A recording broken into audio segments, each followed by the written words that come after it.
Hello everybody, and Jess here, and welcome back to Nanatsu no Maken ga Shihai Suru, episode 15, the finale. Although it still doesn't really feel like the finale, you know? And I've been wondering why. And I think it's because of a couple of factors. The first, most obvious one is, of course, that it's episode 15, and we are all used to series ending at episode 12, 13, or if they get too coarse, it's episode 24, 25, maybe 26 if we're lucky. But you very rarely, if ever, have a series end at a number different than those, of a number of episodes different than those. But I think it's also because the Vera arc has been introduced fairly late, and it really doesn't feel like this finale is going to be closing any sort of an overarching big arc, but rather one of the mini arcs. And the big arc of having to assassinate all of the teachers, for example, or the big arc of treatment of magical beasts, right? Stuff like that is still very much out in the open. And probably also because this show isn't really that episodic or arc heavy. It really feels fairly smooth how things progress from one arc to another, right? You don't have...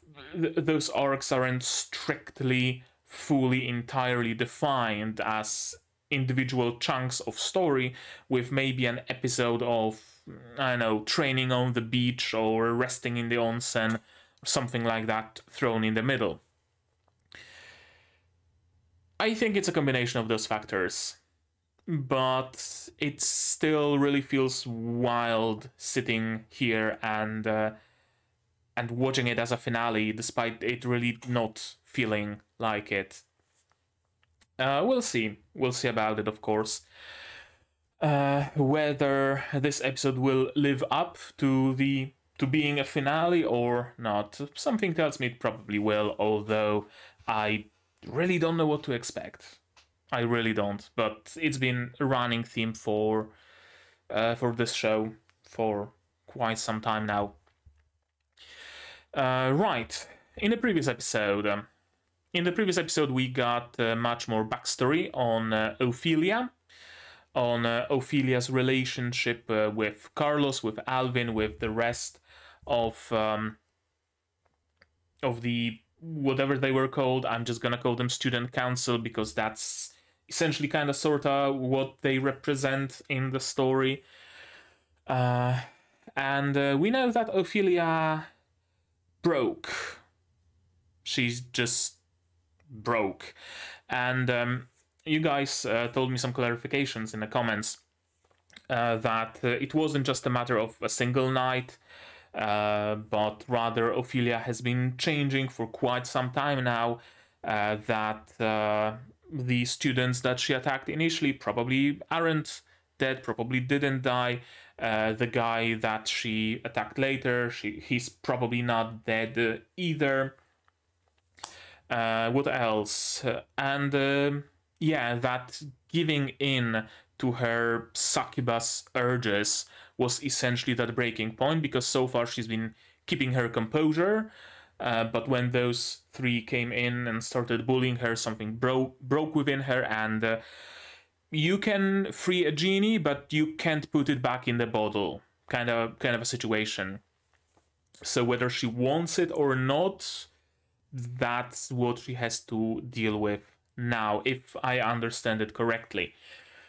It really makes me wonder what Ophelia's end goal is here, and what's her ending going to be. I assume that we're going to see it in this episode, so I'm not gonna have to wonder for much longer, but I'm still really left wondering about that.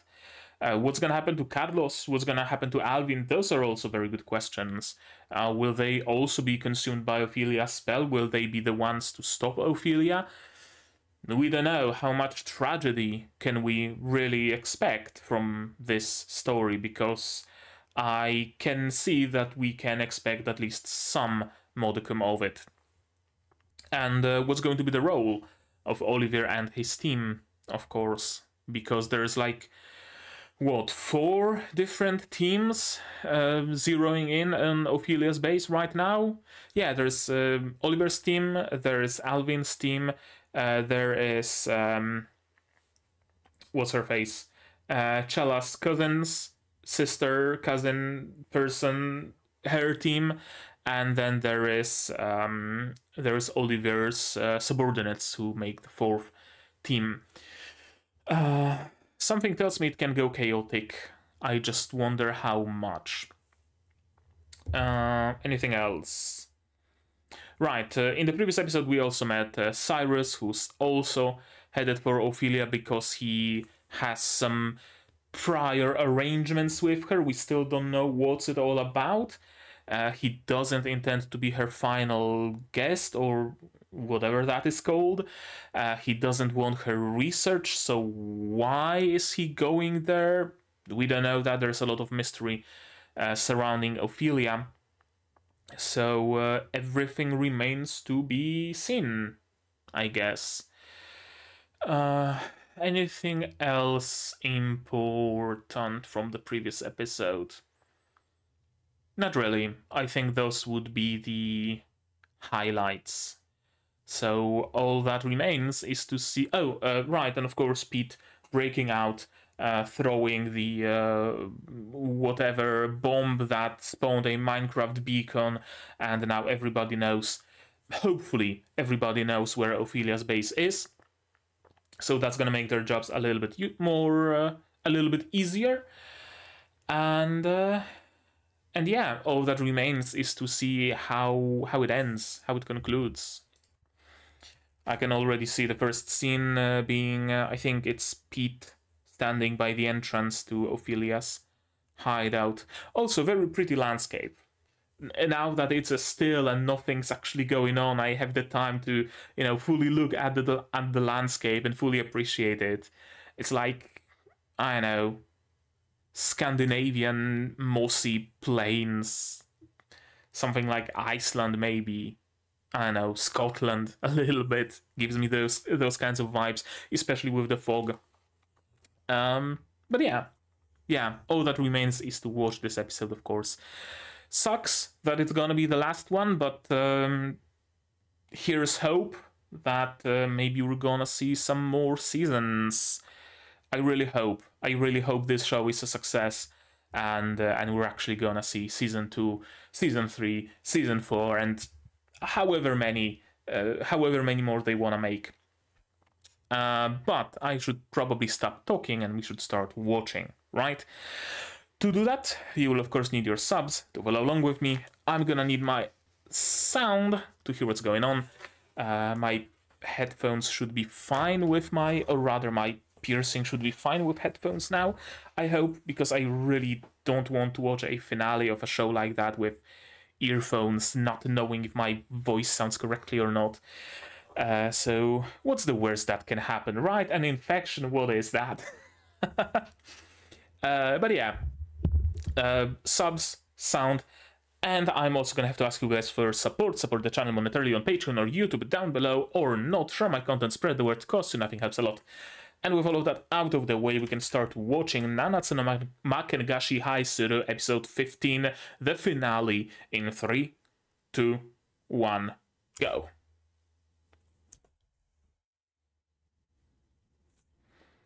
Last time on Dragon Ball Z.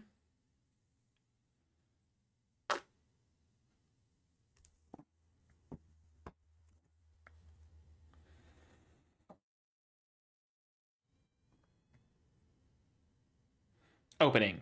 No? Okay.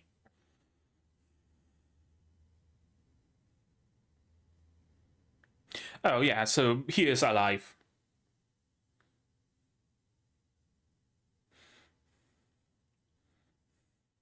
Yep, so I was correct that everybody's gonna be rushing in now. Well, shit, it's quicksand. From... I know what's the appropriate expression to use here.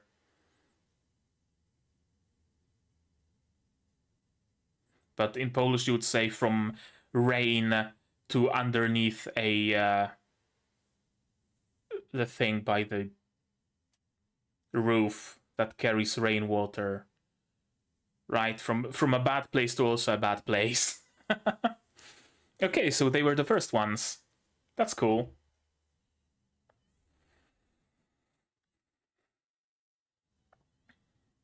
Touching reunion.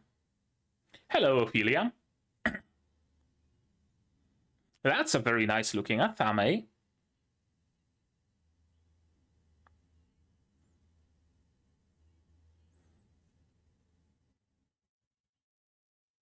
More material for her research, right? Came right to her doorstep.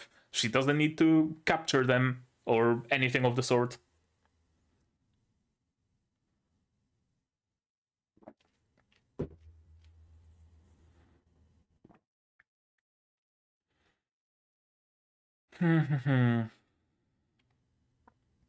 It seems like the one thing we are getting for certain is good and proper fight with Ophelia.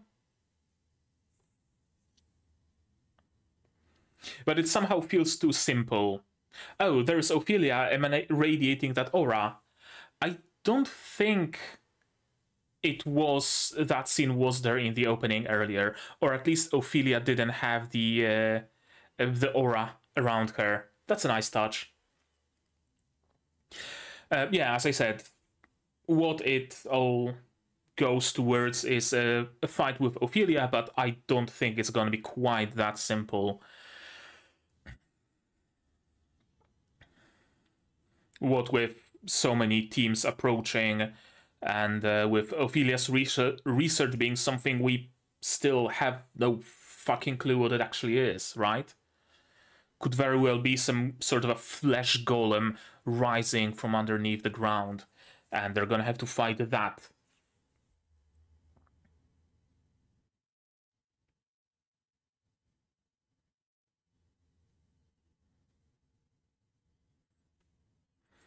You're quick on the uptake.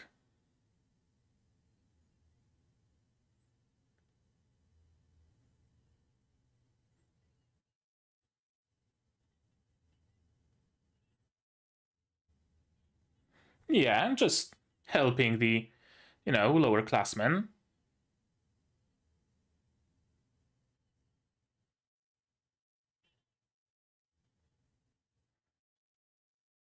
Okay, can you talk no jutsu your way out of it, I wonder? Yeah, since he's a reversi anyway.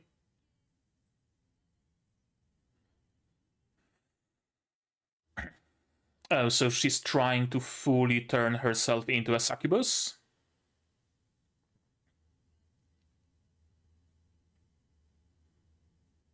Probably, since Salvadoris are like half succubi, and succubi are extinct, so she wants to bring back the succubi into existence. Is that it?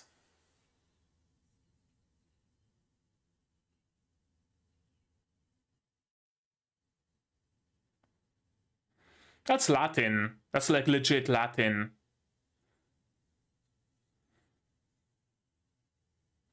Or what would be the equivalent of English Latin? It's Latin.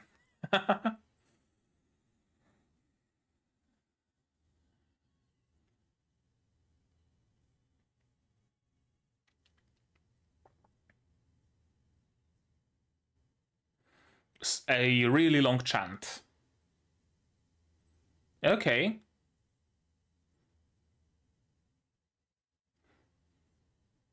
So like if you're really good at fire magic, you can chant a really big fire area and make a volcano explode, for example.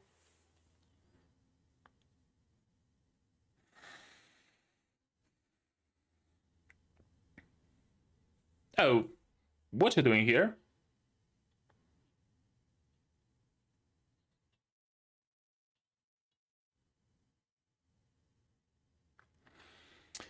Damn.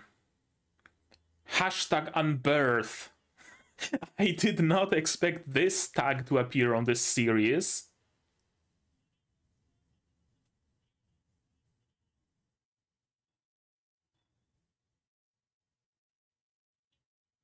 What's the deal with her white hair? That's another mystery. Yeah, there seems to be just one possible escape.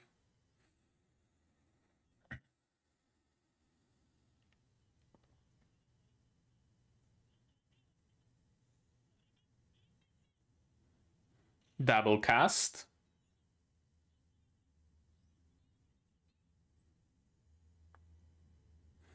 And that was chantless.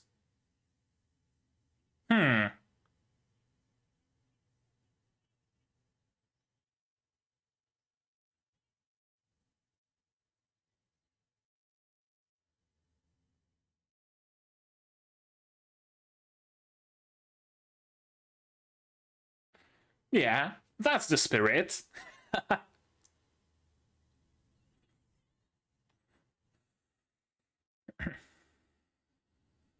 Not doing much. Something tells me you're gonna need a spell blade here.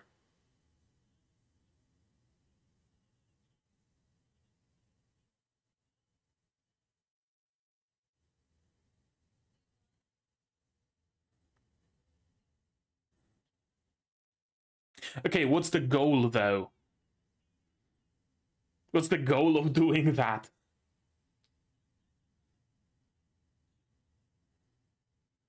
Touching the sore spots, huh?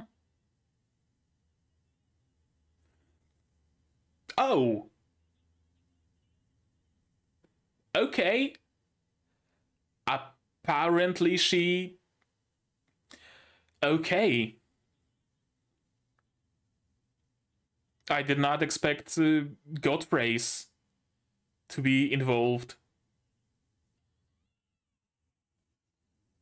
Oh, you mean like her first love, not like the first person that she birthed a child to. I misunderstood. I thought that maybe Alvin's father was like the first person that to whose child she gave birth to, or... Well, petrification is gonna be useful.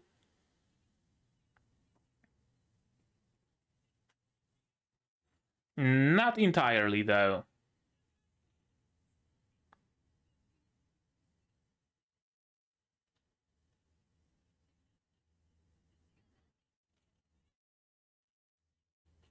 Damn.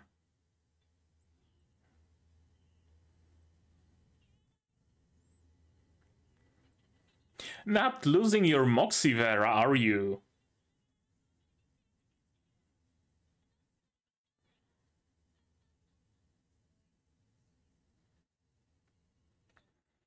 I mean, she's not entirely wrong.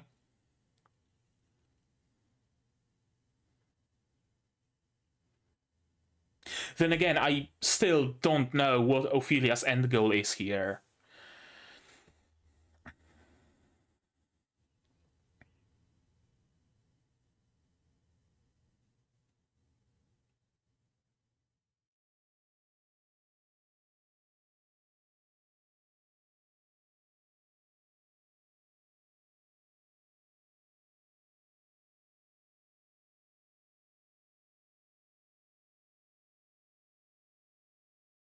Right. She doesn't like to be called Salvadori. She prefers Ophelia, doesn't she?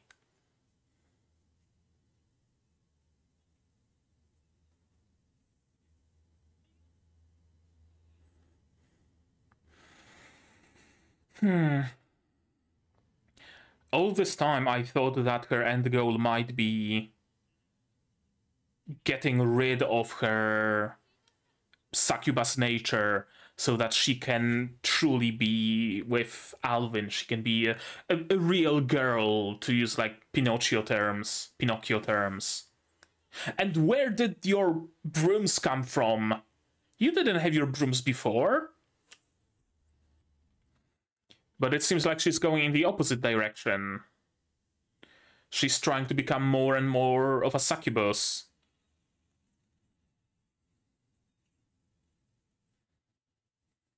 To forcefully make Alvin hers? Probably. Some sort of a twisted... twisted plan like that. Oh, okay. You have jet propulsion.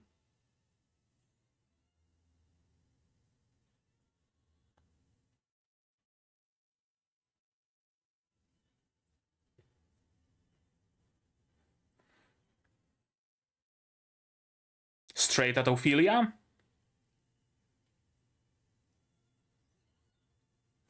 She can use magic now and can use it really well.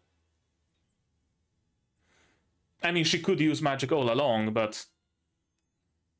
And?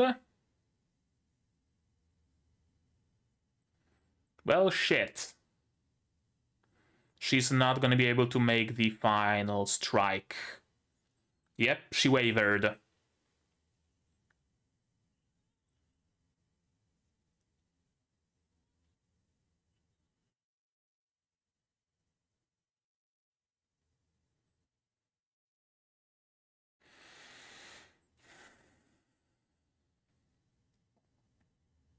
Yep.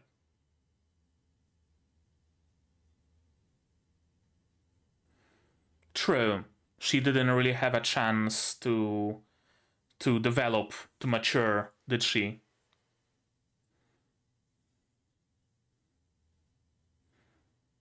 She's been a living incubator for most of her early life, and then she got to the school. She was still very sheltered and separated from the rest of her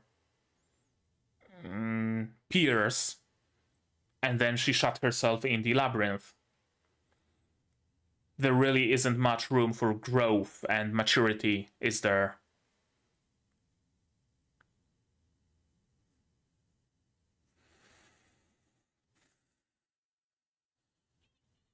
Okay, Pete joins the fray.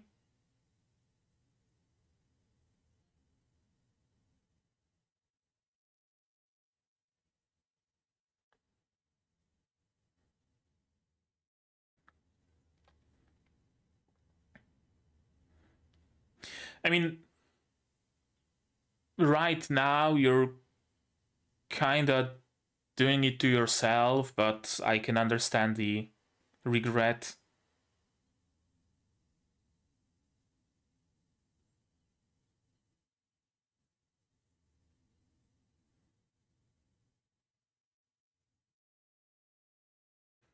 Who's singing? Carlos?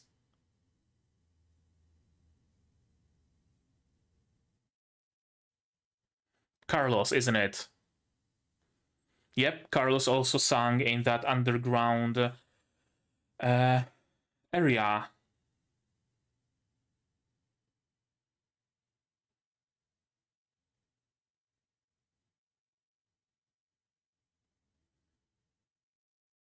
That's a very nice sight. All the chimeras just scuttling away.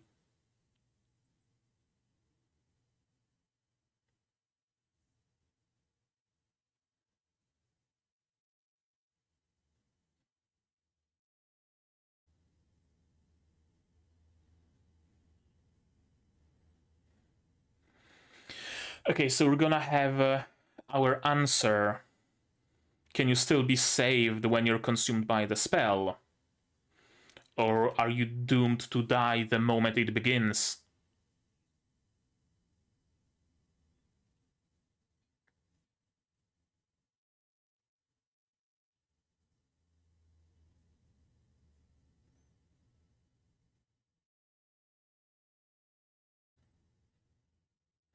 Oh? You can just take off your tattoo and destroy the grand area. At least partially.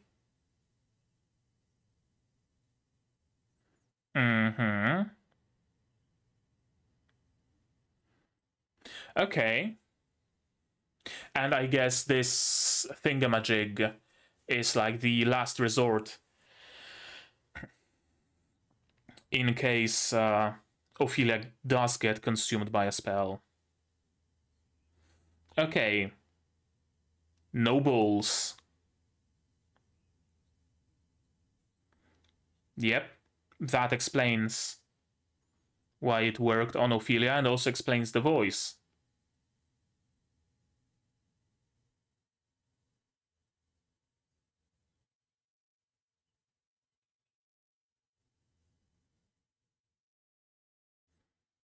Is it gonna? Oh, I fully expected those holes to start closing. But no, apparently Carlos's power over Ophelia is...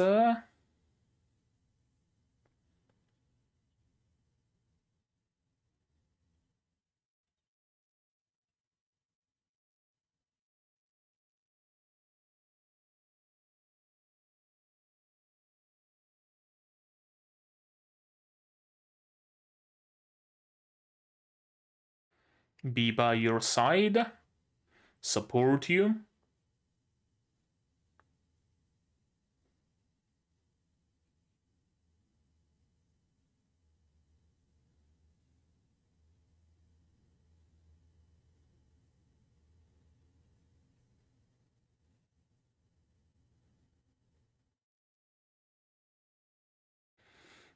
And will they both turn into magic dust and disappear? Or what's happening right now? The grand area is disappearing, that much is certain. What's gonna become of... Okay, so... double suicide.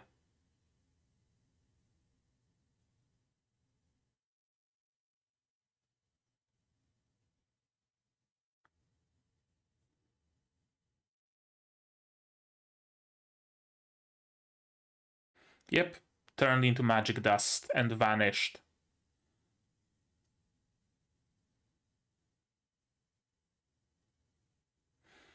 And now the area gets flooded with cum. Sorry. It really looked that way for a moment. Probably too serious of a moment to be making jokes like that, but couldn't help myself. Right, why are you here?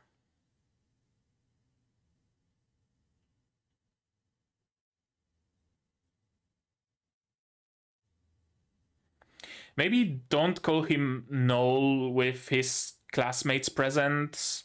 You know, just a thought.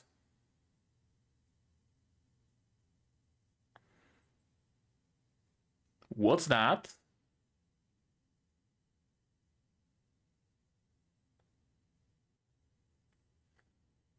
Okay, so that's the episode, essentially, kinda, sorta. ED music, and we see the aftermath. And we're gonna have enough time to also have an after credits scene.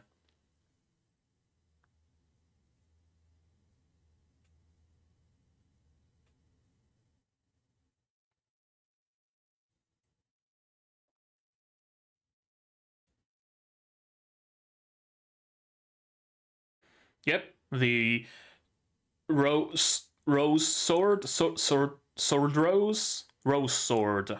team is back again.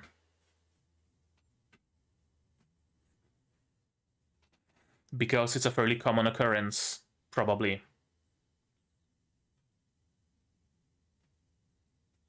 Yeah. Okay, so Alvin took the scale or whatever it was. Learning math. Mealy Hand is still with Katie. Probably got attached.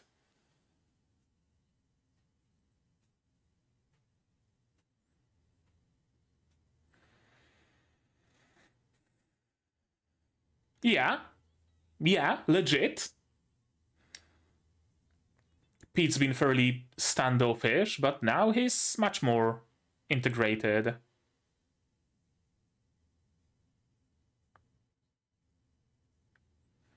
I mean, yeah, probably. It probably could have gone much worse. I only have to wonder what was her actual goal.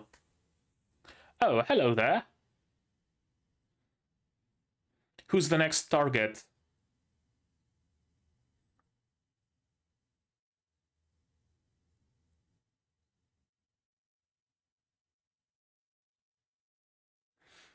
We have the next target. Okay. Oh, or maybe him. Or maybe her. She's probably the last.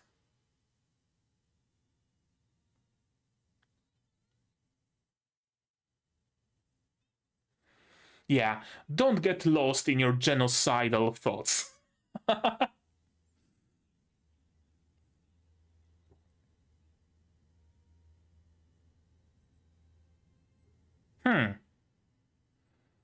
So it was Carlos's last song. Is Carlos gonna sing now? No. Okay, so we got... Yeah, I thought we're not gonna get an ED and we're just gonna get, you know, some scene with the ED music. But no. No, apparently we also get an ED.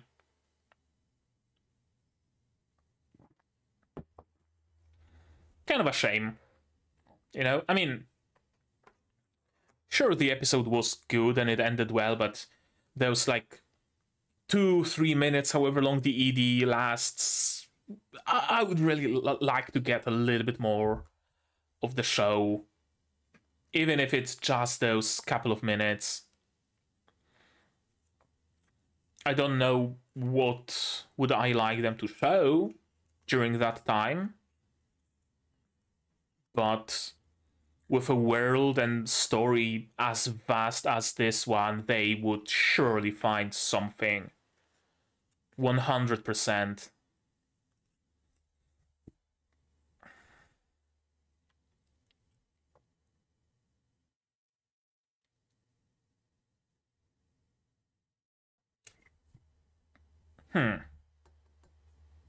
Okay, nothing after credits. Nothing after credits. So how about we watch this one again to experience the finale anew. As it turns out, Lesedi and Tim was his name, I think.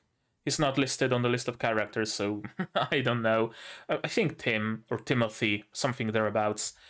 They essentially turned out to be completely insignificant in the grand scheme of things. Those two also had minimal impact. The senpai kind of raised that shield, so she was helpful. Carlos, of course, played the biggest role.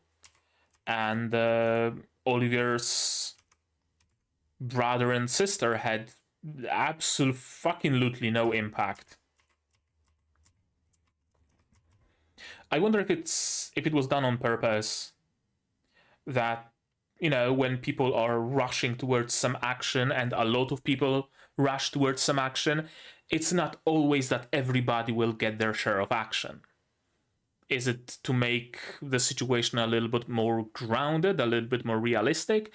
Or is it simply something that was completely skipped in the adaptation and both Oliver's friends and who was that other team who didn't get inside? And the team with Lesedi, with Lesedi actually had some part in the story. I know, I'm not sure.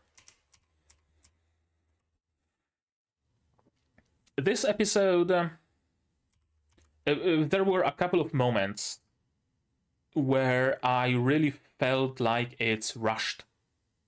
I'm gonna be 100% honest with you. And this episode in general went by way too quickly. Some of the stuff that happened didn't really have the time to register properly in my head. It was good, but it didn't have that, lasting power, basically. Like here, they just arrived out of nowhere. I assume, again, in the source material, it was shown, like, how they run towards the beacon or what have you. But it's a nice touching reunion, so that's good. OP. Yeah, I really don't think that Ophelia had that aura around her in earlier versions of the opening. I could be mistaken, though. I could 100% just be mistaken.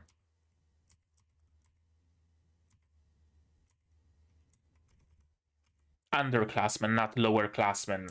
Underclassmen is the correct word to use here. Why don't you let us go? I mean, it's fair, right? Pete was never really a part of her plans anyway, so losing Pete doesn't really have any bearing on it.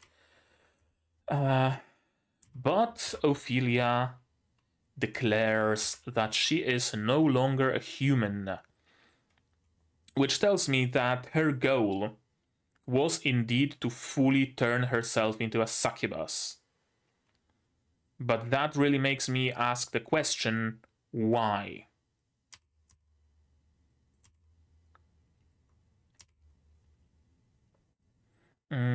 This is more or less proper Latin, if I'm not mistaken. I wonder if Google Translate will be able to make heads or tails of it.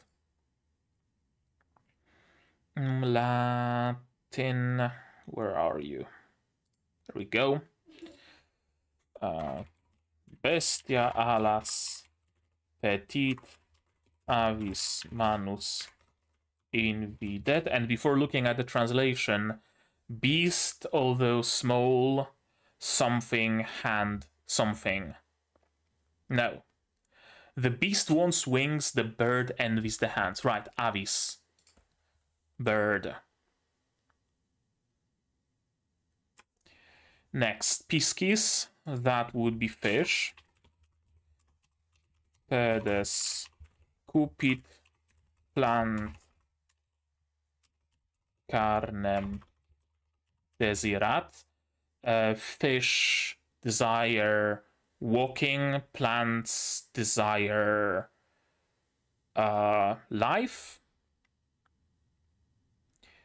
Fish, he desires the feet of a fish and leaves the flesh of a plant. But I assume the actual translation would be like fish desire feet and plants desire flesh.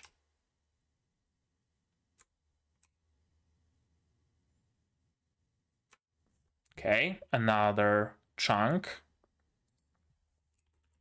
Quam, not quam, quam, quamcam decemilia fiunt semina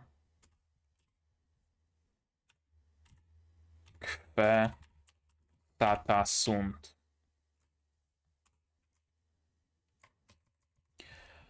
Although tens of thousands are made, the seeds that have been sown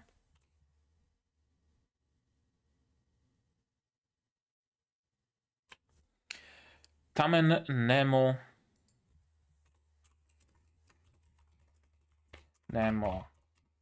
nostrum vitium non habet. Yet none of us have a defect. Sure. Anymore? Anymore, indeed.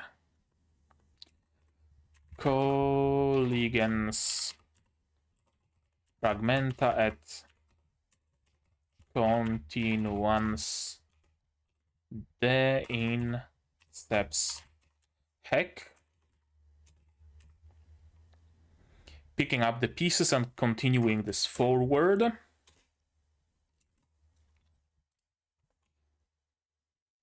Sorry it takes this much time, but I'm really curious about what it actually says. What? What did I just do? Oh, I just pressed something. Oh well, whatever. Volebam sire ubi solutio vitae esset. I wanted to know where the solution to life was.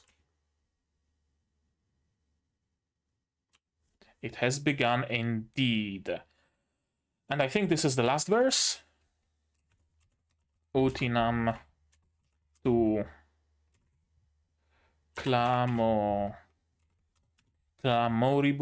nati vitatis jugiter implearis o palatium animarum. May you be constantly filled with cries of birth, O place of souls. Place of souls being the womb that she created right now, I assume. Okay, so all in all, bestia alas petit avis manus invidet, piscis pedescupit plant carnem desirat, quamquam decemilia fiunt semina, quessata sunt, tamen nemo nostrum vitium non habent, colligens fragmenta et continuans deinceps hec, volebam sire ubi solutio vitae esset, utinam tu clamoribus nativitatis jugiter impellaris o palatium animarum. Translates roughly to, the beast wants wings, the bird envies the hands, he desires the feet of a fish and leaves the flesh of a plant. Although tens of thousands are made, the seeds that are sown, yet none of us have a defect. Picking up the pieces and continuing this forwards, I wanted to know where the solution to life was. May you be constantly filled with cries of birth, O palace of souls. That seems like a chant that would vaguely resembles like a creation of life, essentially. Was that the goal of her research or whatever it was? Why am I having so much text on my screen right now? Okay, that's better. So perhaps the goal of her magic, of her grand aria, wasn't to turn herself into a succubus, but rather to perfect the ability to create life. That's how I take it, which is interesting.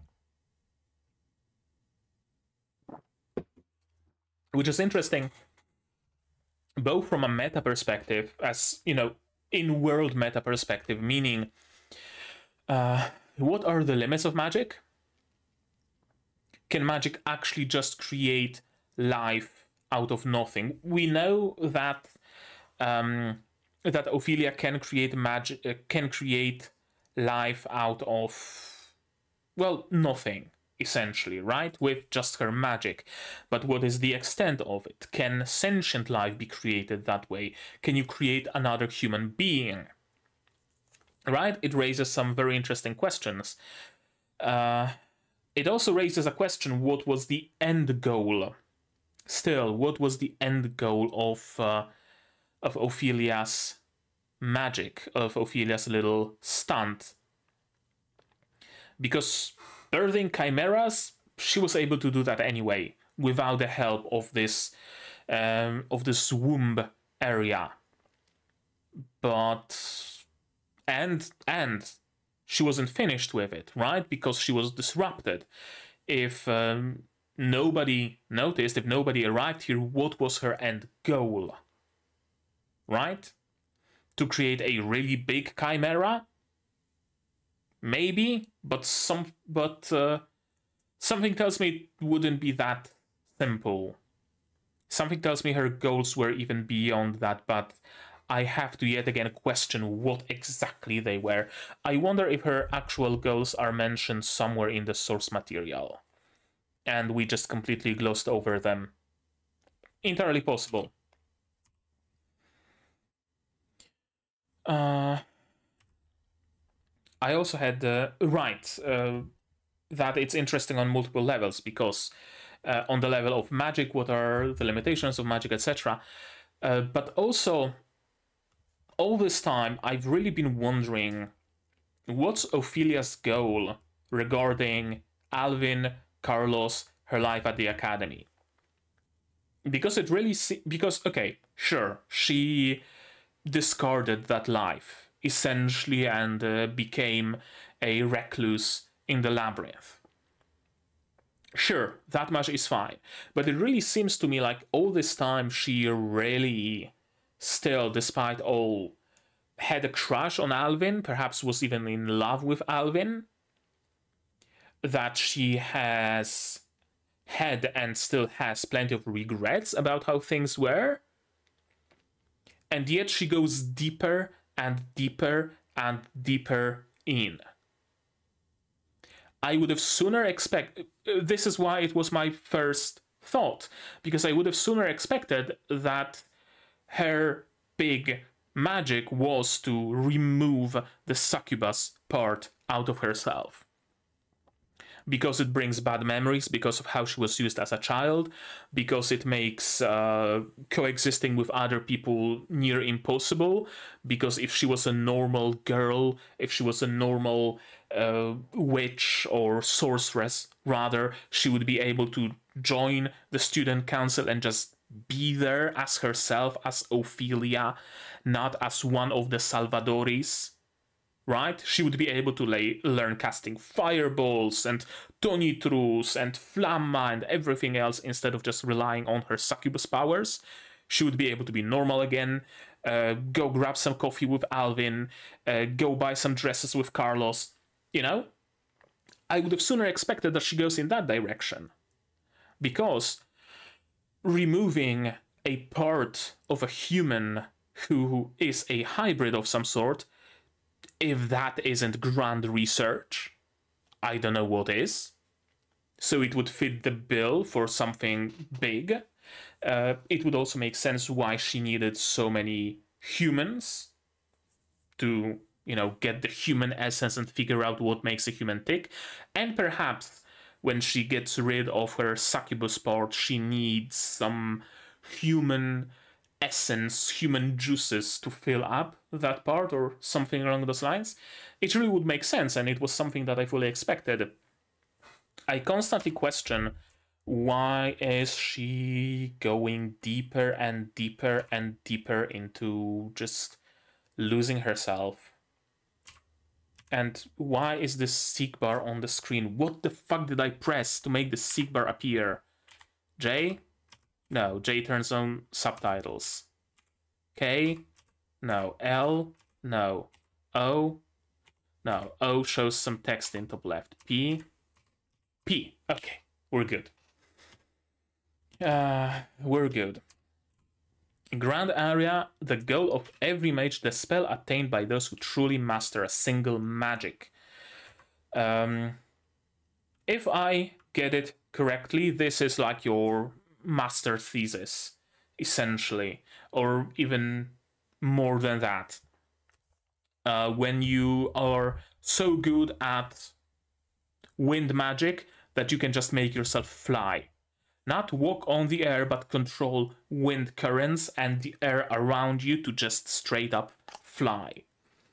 Or when you can control water so well that you can just dry out a person, take out all of the moisture out of them, and you can part the seas. For example, some pinnacle of the magic that you spent your life, your time at the academy researching. Cool. I wonder what other spells like that exist, if they exist. Because I wonder if it's something that's by... not by design, that's not the correct way to put it. The intent is to create that spell and be able to reuse it, right? Like you create the Parting the Seas grand aria, and you can sing that aria, and you can part the Atlantic Ocean, go through to the other side, then you are stuck by the Pacific Ocean, part Pacific Ocean, go through to the other side, and you can reuse it at will? Or is it like a one big culmination of your efforts? For example, turning your own body into water, and you cast it once, it's a big flashy spell, and you are now made of water. You're sentient, you can move, you can transform your body and whatnot, but it's a one-time cast. I wonder. Or could it perhaps be both, because it's also perfectly plausible. Another world entirely cut off from the outside, where the caster's laws reign supreme. Is this regarding to every grand aria, or is it just Ophelia who created a space like that? Or is it, again, every mage's grand aria is something like that? So, for example, I don't know, gravity mage, your field of research is gravity. You create a grand aria, it creates a dome where you can just manipulate gravity at will. Is that how it works? Or does the, dome and the world separated from the rest of reality, is it something that isn't necessarily needed? I wonder. Mages are consumed by the spell in so many different ways, but only a select few ever attain a grand aria. She completed the Salvadori magic.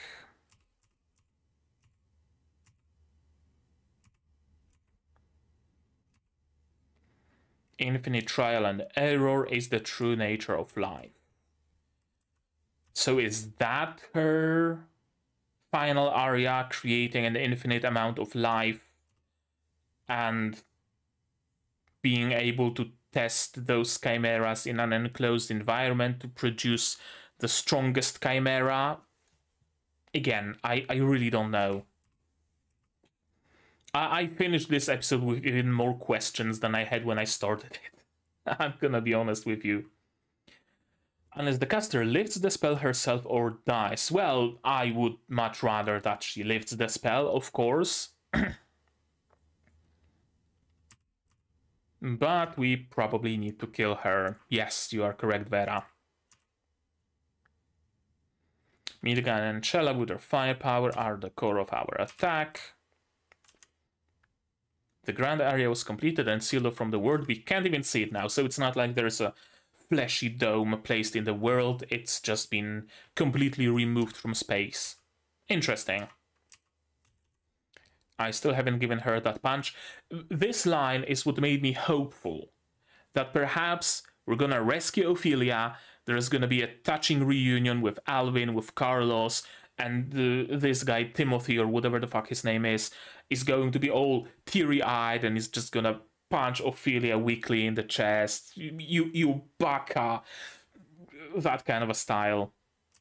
It really gave me hope. But alas.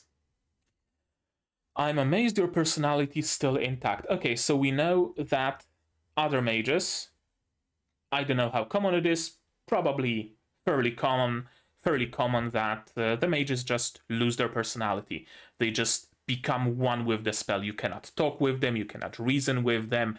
They are just a whatchamacallit? A pylon to channel mana into the spell. Kind of like the, what is it? Anglerfish? Where the male anglerfish attaches itself to the female and eventually just merges with the female anglerfish, loses its internal organs, eyes, and everything else, and just produces sperm. Kind of this way a mage attaches themselves to the spell. Interesting. But yeah, this is another way that made me hopeful that, hey, her personality is still intact, meaning she can probably be reasoned with. Maybe if Alvin barges in and screams, "Ophelia, why are you doing this? I love you," then Ophelia is like, "Oh, I thought you didn't love me, love such a monster like myself." And she just stops the spell, walks out of this fleshy mass, embraces Alvin, and we get a good ending.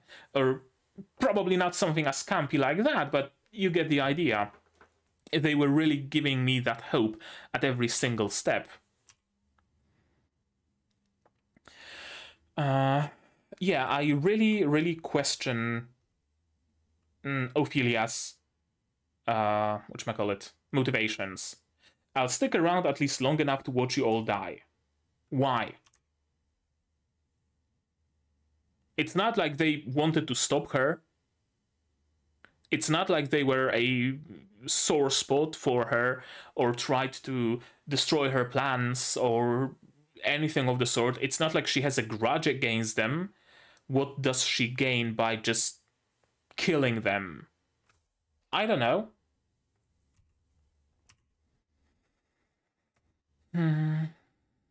Your first love was an absolute mess, it seems. President Godfrey was way out of your league. Yeah, touching the sore spots, and that was another way that really made me believe that, hey, if Godfrey is still a sore spot for her, if she still has that love for Godfrey somewhere in her head, if it still bothers her, then perhaps that could be an angle that we can use to reason with her. And as I said, initially I really misunderstood what she's saying here. I really thought that one of the Godfreys, President Godfrey, I didn't, put two and two together, that president of the student council, I thought that president as in CEO of some company who is Alvin's father was perhaps the first one to give Ophelia a child or get a child out of Ophelia or, something along those lines. But no, it's all about Alvin. Even if it worked out somehow, the most you could have done was steal his seed. You ignore the human heart and simply steal the result. Yeah, she's just trying to egg Ophelia on, get her to make a mistake, like this one. That's what Vera was hoping for. But alas, it's not as easy. And you're still obsessing over past regrets like a sweet virginal maiden. Yeah, it really made me, again, another reason it made me hopeful that perhaps she can be salvaged, so to speak.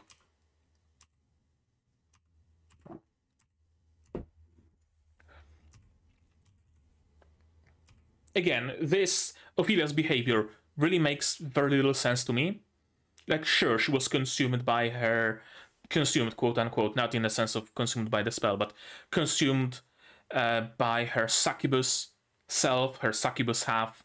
So she was acting on instinct? Is that what's going on here? Because Ophelia is clearly, angered by Alvin calling her Salvadori. She clearly cares about Alvin. There's clearly something still going on here. But she is consciously antagonizing him. She's consciously moving herself away and antagonizing everybody. There's that, duality to her. Her feelings and her thoughts and her wants, her desires are a one thing, but her actions go in a completely opposite direction.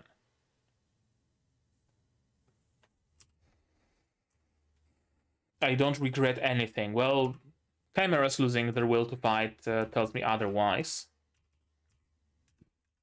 Where did the brooms come from? Do they have a bag of holding where they can put those brooms in and just take them out at any time? Or is it just for the convenience of the adaptation that they brought the brooms in I don't know. But they didn't have them. Didn't seem to have them, at least.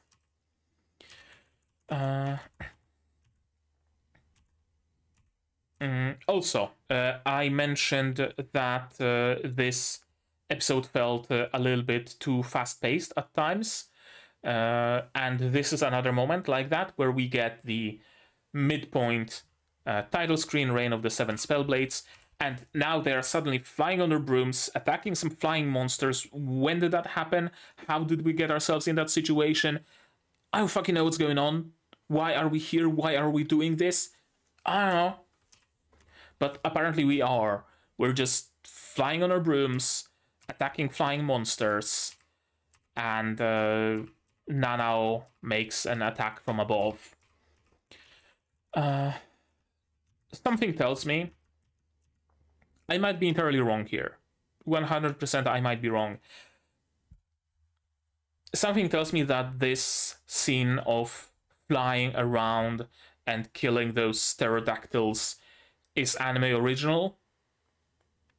That perhaps the creators of the anime thought that, hey, it's a final battle, right? It's a finale of this season. We need to have some fireballs being thrown around. We need to have some action.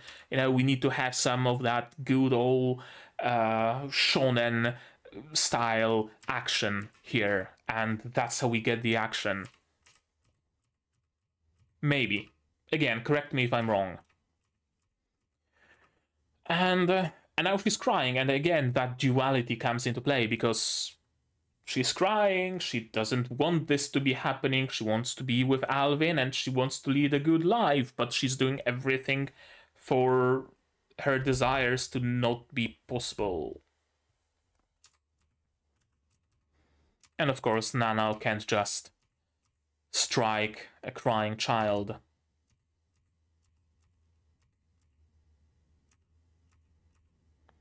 Pete went through a fair bit of growth, you could say, in those few episodes. He became much more... I mean, this is a great example of his bravery right now. When was the last time? When did anyone last hold me in their arms like that? You surrounded yourself with death and kidnapped people and moved yourself away from every single person who would be willing to embrace you like that, so why are you asking this question again? If only I never even had a name, if I was born as nothing but a womb, or how much you suffer when that love is broken. It's interesting. This is interesting, and I just noticed it.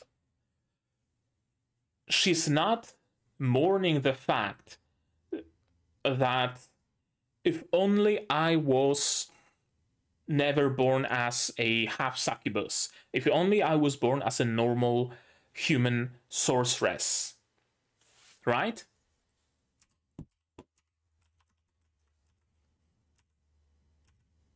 She's going in the completely opposite direction. If only I had none of that human element within me, rather than if only I was human. I guess that kinda maybe explains either it explains why her final magic, quote unquote, went in the direction of turning full succubus instead of turning full human, or this is the result of that. Her judgment is clouded enough for her to fully believe that it would be better to be born as a womb rather than be born as a human. Carlos's aria. Well, aria, Carlos's song at least.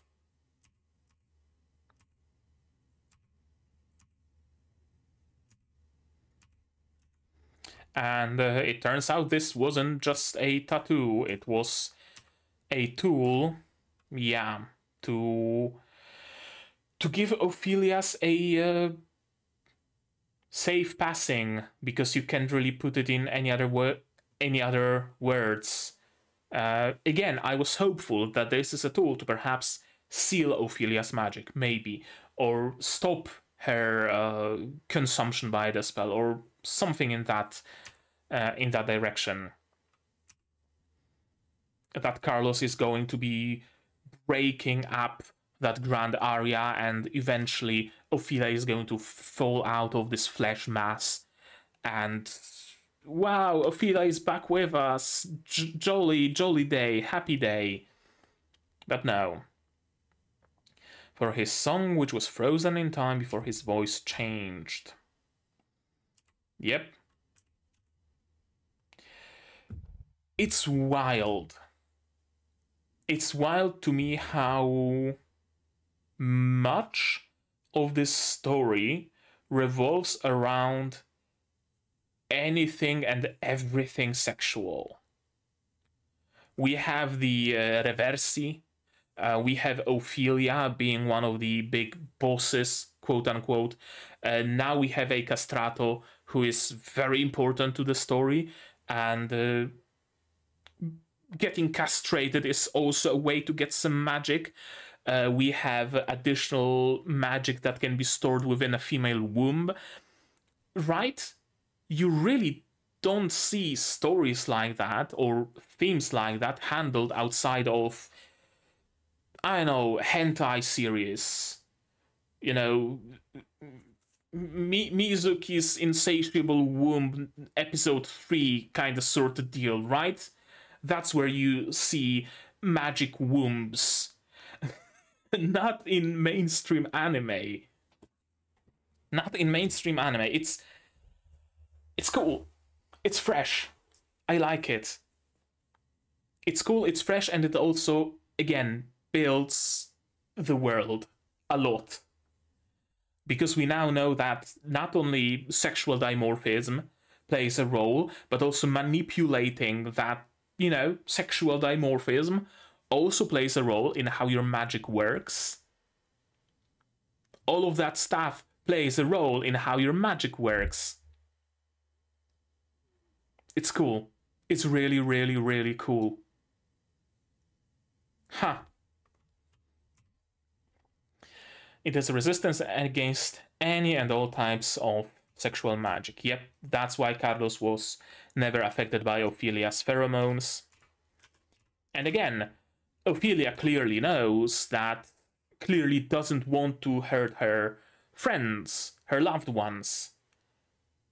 And yet she continues the path of destruction.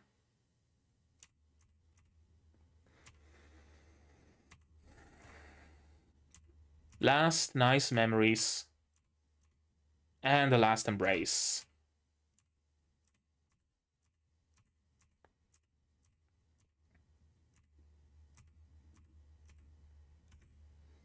Sure, probably a good way for the whole situation to end. But certainly not as happy as I hoped it would be.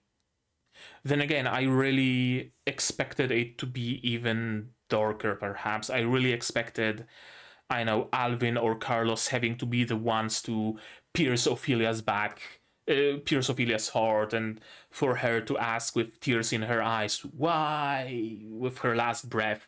You know, I really expected something like that. But this is, all things considered, a nice middle of the road. It's still fairly dramatic and tragic that Carlos had to give up his own life to give Ophelia a good death. But I could see it going worse. And I'm glad it didn't. And yeah, this is dust. This is dust. This is not fluid. Just casually calling him Null? Sure. Why don't you? You played absolutely no role in this whole shebang. And now you're just blowing his cover. Go ahead. And something was left of Ophelia. This was like her brooch? Or what was it? Let me take a look at her character design. Or was it no, Carlos had a rose. What was it that was left behind? I don't know. Something. Some sort of a scale. Rose-like scale. And again, I have to question what the fuck was Cyrus doing there. Was his deal, his pact, quote-unquote, with Ophelia, that whichever gets consumed by the spell, the other will witness it? Something along those lines? I know, wouldn't surprise me if it was something like that. I really thought for a moment that it will be Cyrus who picks up this remain. But no, apparently it was Alvin. All's well that ends well, eh? Well, for everybody except Ophelia. And Carlos. Sword roses, rose swords. It wasn't that life went back to normal. But yeah, what happened was normal here at Kimberly. It's not the first time someone was consumed by the spell, it's not gonna be the last one. Marco can do arithmetics now.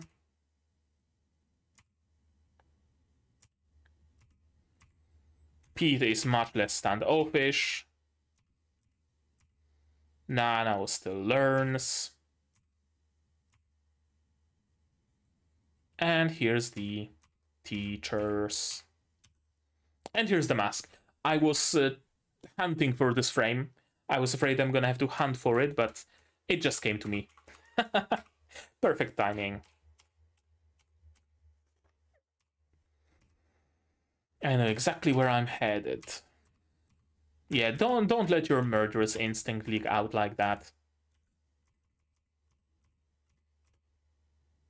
Last song. And the ending. Huh.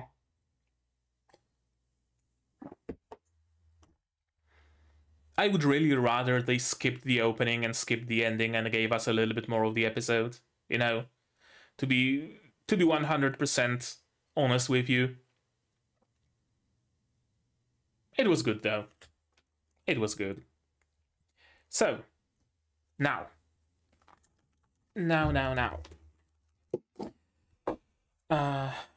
we need to do a very, very important thing. Check out how correct or incorrect I was about the series. Where would it be? Nanatsu no Maken ga Shihai Suru. Let's go through it theory by theory, then I'm gonna talk about my thoughts about this episode and finally about the series as a whole. Katie talks a monster out of fighting or helps it and turns it docile. Not really. Marco was docile from the get-go. Assassin left eye mole. If only I remembered what I meant by that. I think it was about miscast, maybe? I'm not sure. Pete is a girl. Can be a girl. So I guess it gets a yellow. Exploring the school labyrinth is a plot point. Absolutely. The school is made dangerous on purpose. No, I don't think it's made dangerous on purpose. Rather, nobody cares that it's dangerous. Garda was placed in a dungeon by the same people who cast Zumi's spell on Katie. Both were done by Vera, right? Both rushed off having to defeat episode 5 villains. In the grand scheme of things, in the overarching story as a whole, but not within the confines of the season. Oliver is hiding under an alias at the school. His real surname isn't Horn, but Knoll. Surname or name, rather. A cold group of brothers and sisters under Oliver's mother leadership. That wasn't revealed quite yet. Oliver uses his spellblade thrice. Well, he just used it once within the show, so that gets orange color. And Nanao is Oliver's sister. We don't know that, so I'm not gonna say anything on the topic. Nanao is somehow similar to Oliver's mother, and Nanao, and that will put her on teacher's shit list. Hasn't happened yet. The fourth one in the finals is an antagonist. Who the fuck is the fourth one? What the fuck kind of finals did I mean? I don't know. Ophelia comes back to school. Well, shit, that didn't happen. Unfortunately. Oliver has had a sister. We don't know that. Stacy is Michela's clone. Nope. Chella was dying as a child, hence Stacy being adopted to be a replacement. Nope. McFarlane family changes thanks to Chella and Stace calling each other sisters, etc. Far too early to speak of that. Guy and Katie become special somehow, like Pete and Chella. Far too early. Way too early. Dilemma. Do we save Pete or do we risk saving everybody? None of that took place. Next page. Something's fishy with Withrow. Who's Withrow? With Carlos. Something fishy in that he's a castrato. Ophelia's goal is to birth a pure succubus. We don't know that. Why did Chimera kidnap Pete if he's a woman? Apparently off-screen he changed into a man. Carlos's head was grafted onto a male body. Nope. Carlos is a masculine, handsome girl. Nope. Carlos is reversi or transsexual. Neither, actually. Vera is a recurring character. I mean, by this point, I think we can safely assume that it is the case. What with Mealy Hand staying with Katie and whatnot. Oliver acts average but isn't, and it'll blow his cover far too early. Ophelia researches getting rid of her powers so she can be a normal girl. Well, sadly, that did not happen. So, that's how it looks. Not great, not bad. A lot of those theories are neither confirmed nor denied, because this show simply didn't want to be long enough. They had to finish here. They just couldn't continue, could they? Bummer. But yeah. That aside, let's talk about the episode. I don't want to say I have mixed feelings, because I don't. I enjoyed it. I really did enjoy it. But I'm not sure how much of a finale it was. It really feels to me like it would be a mid-season boss. Quote-unquote boss. And I'm not sure why. Perhaps because the main story revolves around Olivier having to or wanting to assassinate all of the teachers. Perhaps that's why I feel like another assassination would be a more fitting finale.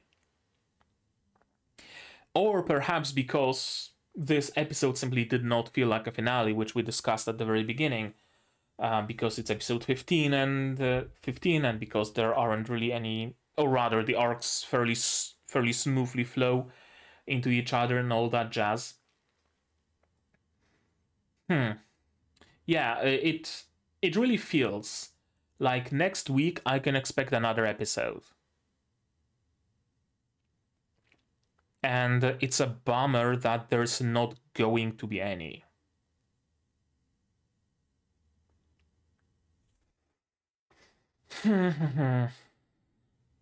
Again, good episode. I enjoyed it as an episode. But I really feel like there should be more to explain Ophelia's motivations and goals. For example, there should be more to... I know, mostly that. Mostly that. I'm really curious about Ophelia's actual goals and motivations, because it really seemed to me like that what she did went completely against her actual desires. And I'm finding it really hard to just understand and comprehend. Besides that, because I talked about it enough during the episode, I think. Besides that, my only criticism for this episode would probably be that it felt disjointed at times and really felt like they were rushing through it at times. There were like 2-3 moments maybe where I just got a whiplash because suddenly this is happening, and when did it come from? Where did it come from? What happened? How did we get here? Like the brooms suddenly out of nowhere, or Oliver's team just appearing suddenly out of nowhere. There were a couple of moments like that, which again makes me wish that they spent the time of the opening and ending on making the episode in general a little smoother. I think smoothness was kind of sort of lacking. Also, because we started the fight and finished the fight in like, what? 75% of the episode was the encounter with Ophelia. It started around, let's see, yeah, around minute 4 it started, and then minute 18-ish, minute 19, 18, 19 we were done. So, you know, a lot of the episode was spent on not the final battle, which makes me wish that this battle actually took 2 episodes. There were previous battles, and the fight with what was his name? Goodfellow, I think. The one who was trapped with Pete and gave him the bombs, right? That battle lasted for 2 episodes, or rather started at the end of 1 episode and then continued in the next one, right? So it really increased the perception of time, because that battle didn't last 20 minutes that it did, but rather it lasted 1 week to me, right? That was the perception. This was enclosed within those 14 minutes, 16, 14 minutes, something thereabouts. So it really didn't have that much time to sit, to settle. I guess that would be my only criticism of it.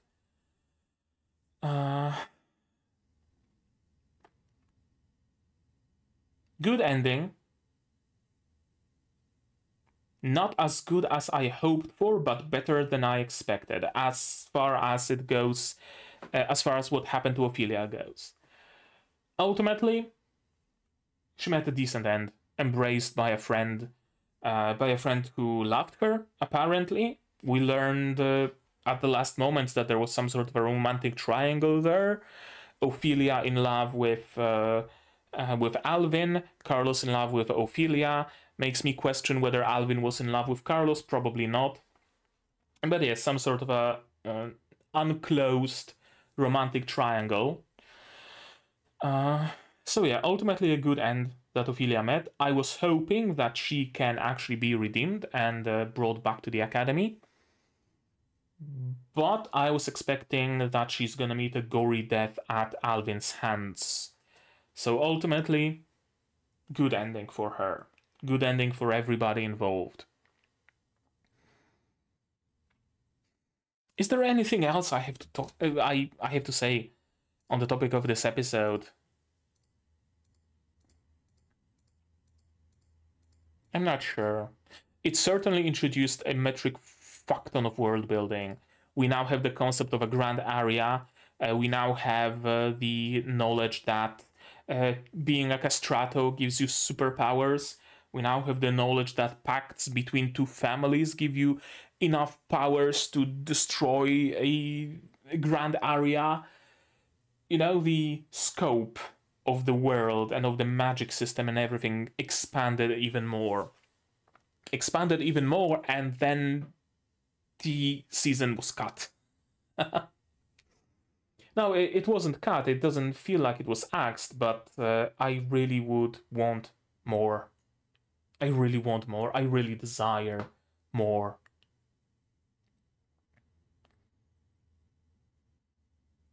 I think that's it about the episode, honestly.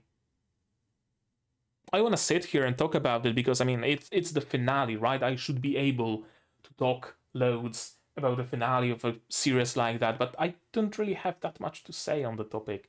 I said everything I needed to say during the discussion segment, so I guess we can talk about the series as a whole for a little bit. Series as a whole. I enjoyed myself thoroughly this entire time. It started as Magical Academy with a spin, and that spin being done right, without all those annoying tropes and whatnot. That's how it started, but eventually it became much more. I said it, I believe, on my Discord, that Nanatsu no Maken ga Shihai Suru became one of the few series that I find myself caring about. Because there are series out there that I just watch essentially episode to episode. By the time I see episode 7, I don't really recall what happened in episode 1. I don't remember who's in relationship with who, and I constantly forget names. There are series like that. But there are also series where all the way until the end, I remember what happened in episode 1. I remember who's who, I remember who cast which spell, who belongs to which family, and what's whose deal. And this series was this kind, alongside Madoka Magica, Symphogear, Review Starlight, and a handful of others. And this is both because, or not really. I wanted to say that it's both because it's good and because it does a good job at making me actually care about the events and about the characters. But making me care about the events and the characters is part of being good. So it's just one thing. This series is simply fucking good. That's all there is to it. I'm invested in those characters. I'm invested in their lives. I'm invested in the story of Shella and Stacy. How will they be able to become sisters? I'm invested in Nanao's learning. I'm invested in Oliver's story. I'm invested in Guy's story. I'm invested in Katie and Millihand. I'm invested in secondary characters like Vera and Alvin and everybody. Right? This series made me care about those characters within just 15 episodes. Much fewer than that. I was invested from the get-go. I still remember episode 1. It was simply this good, that it really made me care, and really made me excited for every episode of it. And it sucks that it's ending. It sucks that it's ending. Or, I mean, the anime is ending, the story continues on, of course, so there is hope that perhaps, season 2, please, I beg of you, Japan. I know that Japan has shit taste in anime, but maybe you will allow this one to get a second season, please. This series was mostly, if I had to use just a couple of words to describe it, well done and fresh. Those would be the two adjectives I would use. Well done because, as I said, the execution was simply good, and fresh because it's a fresh spin on Magical Academy, but not only that, it's a fresh spin on so many character tropes. I talked about them throughout the season, throughout the series. Guy is a great spin on a meathead character. Katie is a great spin on a pacifist character. Shella is a great spin on an Ojo-sama, right? And everything works. They aren't just subversions for the sake of being subversions. They are their own characters.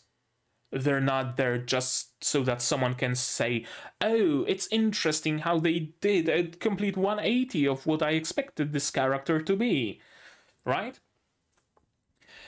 And it's also fresh because it has that dark underbelly, or not just that even, it has that dark underbelly with Oliver. It has that overarching plot with the animal rights activists. It has the continued plot with just their school life. It's really multi-layered. It really is multi-layered. Many series, many shows, anime, manga, light novels have a very archy structure, meaning that we have maybe some overarching plot of having to kill the demon lord or whatever. Then we have an arc of saving animals, right? There's an arc, we know that animals are being mistreated, and within that arc we solve that problem. Then we have another arc of assassinating a teacher at the academy, and the arc concludes, the teacher is assassinated, everything is fine. Then we have another arc, and another arc, and another arc. This is truly multi-layered. Sure, we have those arcs within it, but we have the main story at school, we have the layer of the animal rights, we have the layer of Oliver's dark second life, and I especially like how we've seen it peek its head once.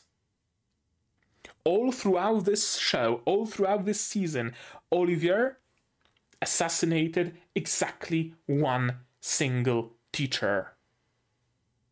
Exactly one. And the conclusion, the finale, the climax of the show was from the middle layer of school life. It really tells me that we're in for a long journey. That it's not just going to be arc of Oliver going after each and every student. That arc concludes, and then we get an arc of Oliver having to find a sense in life anew, or something along those lines. No. No. We have multiple stories. We have a delicious lasagna of plot lines that we can follow in parallel, and sometimes something big happens in one of those plot lines, sometimes in another one, sometimes in another one completely. It's cool. I really like it. I don't know how else to express it with words. I really like how the story is structured. I really like the characters. From what I can tell, if there could be one and only criticism for this show as a whole, it's how much it detracts, how much it deviates from the source material, and for the most part, it's unnoticeable to me. I read to your guys' explanations in the comments, and they add plenty of context, of course, but they aren't necessarily things that needed to be in the show. But there are moments where that additional context, that additional bit of dialogue from a character would really help alleviate some confusion. For example, that Pete just turned from a girl to a man off screen, and I was confused, why is he not hooked up to the machinery? We know that there was no machinery in the source material even, so, you know, there's all sorts of things like that that actually have an impact on the main story. But they were fairly few and far between, and I was fully able to enjoy the show, even with how it deviated at times from the source material, even with all of the adaptation woes. There was nothing that would make me really just, you know, wonder what the fuck is going here? Who are those people? Where are we? Like, you can sometimes have happen when a show is just made as fan service for a game, or just made to sell a light novel, or you know what I'm talking about, right? Where only the fans of the source material are able to take any enjoyment out of the series. This was not the case. Even being completely blind to the source material, I was able to enjoy myself thoroughly. It's just a good show. It's just a good show with stories I care about, with characters I care about, and it's really gonna suck seeing it go away. Not seeing episode 16 come out next week, and I really hope, against all hope, it's gonna get season 2. If it does get season 2 and you guys learn about it earlier than I, please tell me about it on my Discord. Please ping me, or maybe leave a comment under this video, or whatever. I want to be notified, because I'm gonna watch it. Come hell or high water, I'm gonna watch it 100%. I think that's it. I think that's it. I had a good time. I hope you guys had a good time as well. And I'm gonna see you in some other series, right? So, as I said, that's gonna be it from me for today, but maybe you guys have something more to add. And if so, say so in the comments down below. What did you think of this episode, of this series, of my reaction, my theories, stuff like that? Just in case, no spoilers for the future. But if you have any clarification regarding this episode in particular, please tell me about them. Spoilers, though, can go to my Discord, also linked in the description below. Like this video if you liked it, dislike it if you didn't, but tell me why so I can improve. Subscribe to the channel to be notified of future releases of no longer Nanatsu no Maken ga Shihai Suru, but Magia Record, Helck, Zom 100, whenever that comes out, Frieren, Shangri-La Frontier, Shield Hero Season 2, 3, Shihai no Paladin Season 2, and plenty of others coming at you in the future. I also stream sometimes, so you might want to click the bell icon to be notified of when I go live. Support the channel if you want monetarily on Patreon, linked down below, where for $10 a month you get early access to non-seasonal shows like Magia Record, and for just $1 you get a role on the Discord and a place in the credits. You can also support me on the YouTube itself directly via super thanks, memberships, stuff like that, also down below. And if you don't want to spend any money whatsoever, share my content, spread the word. It costs you absolutely nothing and helps the channel a lot. And now, with all of that out of the way, that's gonna be it from me for today. So as always, you guys do the good stuff, and I'm gonna see you in the next one. Cheers! And here's my wonderful Patreons: QB without the Nethercouple Survivor, Zay Rainer, Shoshua Commander, Fassel, David, Dr. Watt, Marsh, UKLA, and Hans Peter. And you can join them without having to sing a grand aria.